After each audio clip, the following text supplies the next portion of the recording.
George Soros is back in the news. The seemingly immortal trader, famous for being the man who broke the Bank of England, has said that with the exit of the UK, the disintegration of the EU is all but inevitable.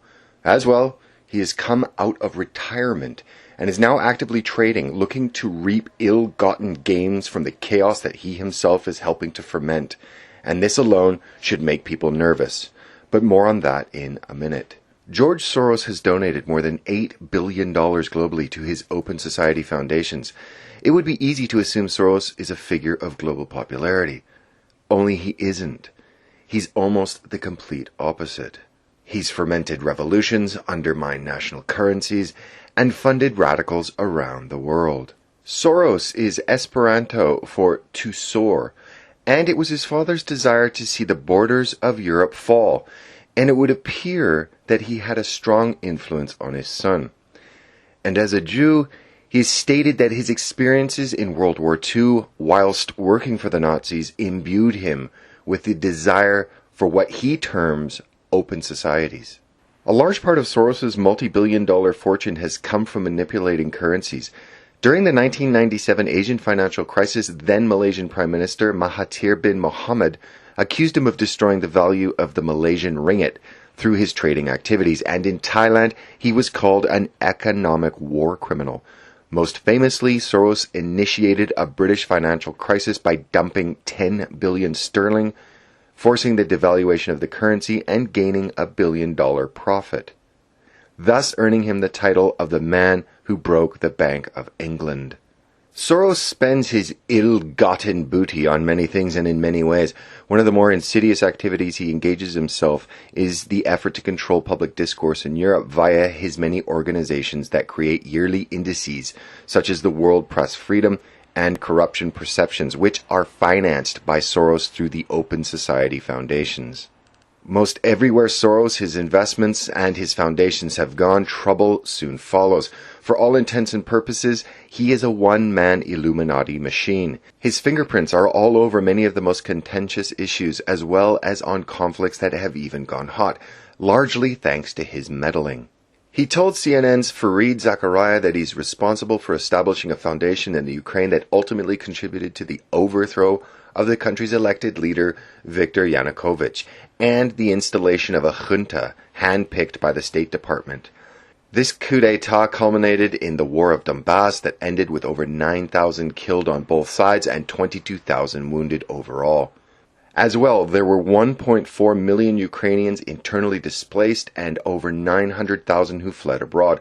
Probably the most famous incident of this conflict was the shooting down of a Malaysian Airlines passenger jet, killing all aboard, an incident that neither side took credit for and both blamed the other.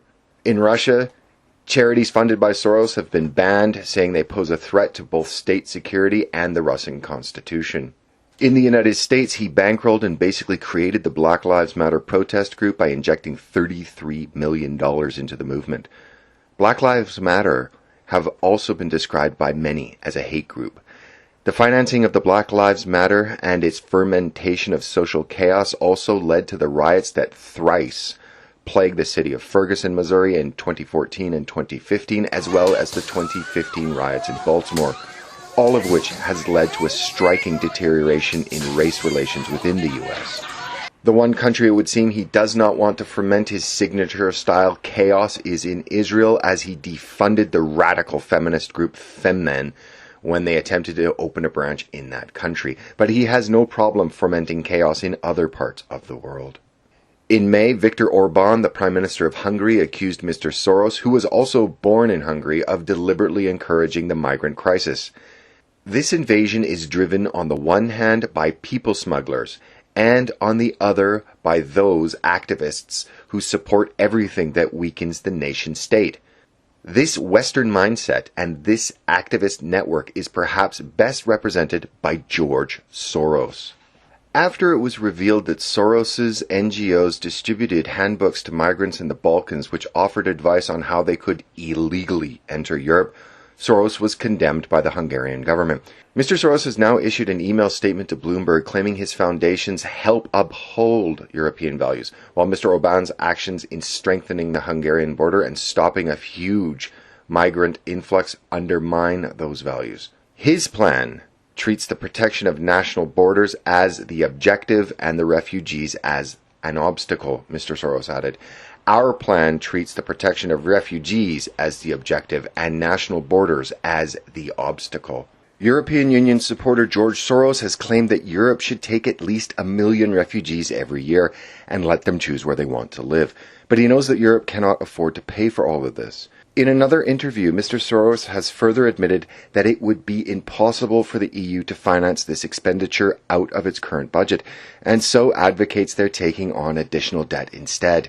Mr. Soros states flatly that in part as a result, the EU is on the verge of collapse, and that the very survival of the EU is at risk. And when speaking specifically on the decision of the UK to leave the EU, he was very clear. Now the catastrophic scenario that many feared has materialized, making the disintegration of the EU practically irreversible. It's also been shown conclusively that the Merkel plan for Europe is in fact the Soros plan. Merkel, it would seem, like so many other politicians, is just another one of his puppets. In his latest article for the New Eastern Outlook, American author, researcher, and strategic risk consultant F. William Engdahl narrated that what was dubbed the plan turned out to be a string of inexplicable actions, including the violation of free speech, all to indulge the controversial and current Turkish regime. All of those seemingly inexplicable actions from the once pragmatic German leader appear to go back to her embrace of a 14-page document prepared by a network of pro-NATO think tanks, brazenly titled The Merkel Plan. Indeed, on October 4th, 2015, the European Stability Initiative, an international think tank with headquarters in Berlin, Istanbul, Brussels, and Vienna, issued the Merkel Plan, a proposal for the Syrian refugee crisis, which was strikingly similar to the strategy that the German Chancellor has since recently pursued in Europe. Suspiciously, the authors of the ESI plan titled their plan as if it had come from the German Chancellor's office and not from them. More suspicious is the contents of the Merkel plan of ESI. In addition to already taking more than 1 million refugees in 2015, Germany should agree to grant asylum to 500,000 Syrian refugees registered in Turkey over the coming 12 months. In addition, Germany should accept claims from Turkey and provide safe transport to successful applicants already registered with the Turkish authorities. And finally, Germany should agree to help Turkey obtain visa-free travel. Sound familiar? The million-dollar question that arises then is who is behind the European Stability Initiative. Current ESI chairman directly responsible for the final Merkel plan document is Istanbul-based Austrian sociologist Gerald Noss. Noss is also a member of the European Council of Foreign Relations and an Open Society Fellow.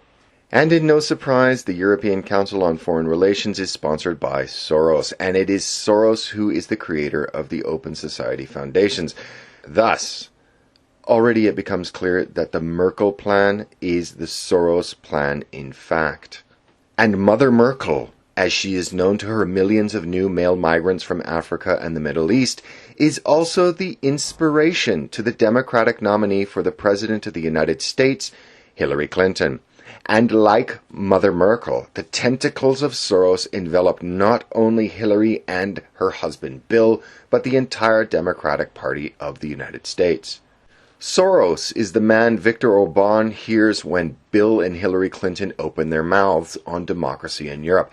Bill Clinton said recently that anti-migrant countries of Hungary and Poland decided democracy is too much trouble. Therefore, they want Putin-like leadership to keep foreigners out. Hungary's Orban slammed Bill Clinton as a puppet of billionaire George Soros for supporting his plan to flood the EU with millions of hostile Muslims. Beyond the American campaign, the remarks made about Hungary and Poland have a political dimension. Mr. Orban said, accusing Mr. Clinton of repeating Soros-inspired campaign lines. These are not accidental slips of the tongue, and the number of these slips or remarks have been multiplying since we are living in the era of the migrant crisis. And we all know that behind the leaders of the Democratic Party, we have to see George Soros. And Thomas Poreba, a former advisor to the Committees on Foreign Affairs and Regional Development in the European Parliament, alleged that Bill Clinton's recent foreign policy gaffe over Polish democracy was merely him following the orders of George Soros. But it wouldn't be too far of a stretch. Soros is the #1 contributor to Hillary Clinton's run for the president. Moreover, WikiLeaks has released emails that show that Hillary had an open door for Soros, and they showed he conclusively held much sway over Clinton when she was Secretary of State under the Obama administration. Soros wants to curtail American sovereignty. Soros would like nothing more than to see America become subservient to international bodies. He wants more power for groups such as the World Bank and the International Monetary Fund, while even saying the U.S. role in the IMF should be downsized. He wants the destruction of the nation-states of Europe and the elevation of the EU, while at the same time destabilizing nation-states for his own profit. He's paradoxical, and while he helps flood the continent with millions of unassimilatable migrants that the continent can ill afford, not only has he said that the EU may not survive the crisis that he's helping to engineer, but that even if the bloc does manage to hold together, its future is bleak. He said that he saw Russia emerging as a global power as the European Union collapses, in much the same way the EU flourished when the Soviet Union started falling. And this brings us back to the news that George Soros, the convicted insider trader who broke the Bank of England, has stepped back into trading personally in recent months. The Wall Street Journal reports that Soros is betting against America, adopting bearish derivative positions that serve as wagers against U.S. stocks. In simple terms, he's shorting America. Mr. Soros also sees a great recession-sized bubble in communist-controlled China that is about to burst, and he's doing everything he can to pop it, to the point that the Chinese state media on the 7th of June of this year have accused him of declaring war on their currency, trying to create panic for profit. He's betting that the American chaos he's helped fund, the bursting of the Chinese bubble he's helping pop, and the EU's collapse under the weight of a wave of illegal immigration he's helping crest, it's the U.S. economy that will pay the price. For context, the journal notes that the last time Mr. Soros became closely involved in his firm's trading, 2007, when he became worried about housing and placed bearish wagers over 2 years that netted more than $1 billion of gains. So here we have a man who has destabilized countries, contributed to the fermentation of ethnic civil war, has funded organizations in the U.S. that have helped feed race-baiting politics, and have spawned several citywide riots in the Midwest and East Coast. He is also helping fund a migrant crisis that could effectively see the EU dissolve. And he is betting that all of these crises combined will have the net effect of damaging the United States. And on top of all of this, he is shorting the U.S. and trying to make money from the chaos that he is helping stoke. And this is the mentor and paymaster to the U.S. Democratic Party and to Hillary Clinton, their standard bearer. A woman who adulates and says that she would emulate Chancellor Merkel of Germany as President of the United States. A chancellor who, using the Soros plan for Europe, will most likely go down as one of the most incompetent and hated public figures in European history.